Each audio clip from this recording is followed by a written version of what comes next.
Naging tahimik at payapa ang buong magdamag, malayo sa sitwasyon kumpara kahapon ng gabi nang dalhin dito si Pastor Apollo Kibuloy. Parehong nasa loob ng custodial facilities na na-dismiss Bamban City Mayor Alice Guo at si Pastor Apollo Kibuloy. Kabilang sa mga nakalagak dito sa PNP Custodial Facility ang iba pang mga kasama ni Kibuloy na sina Jacqueline Roy, Ingrid Canada, Crescente Canada at Sylvia Simanes.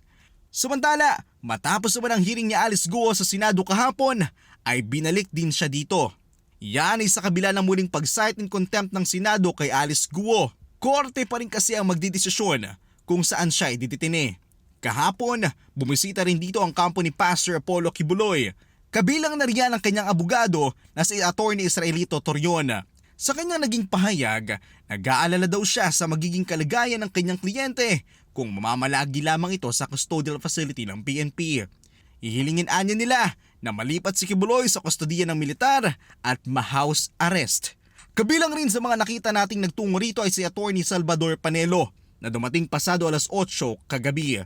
Nagsagawa rin ng press conference kagabi ang kampo ni Kibuloy na ipinalabas naman sa YouTube channel ng SMNI kung saan iginiit nila na sumuko ang pastor at hindi naaresto.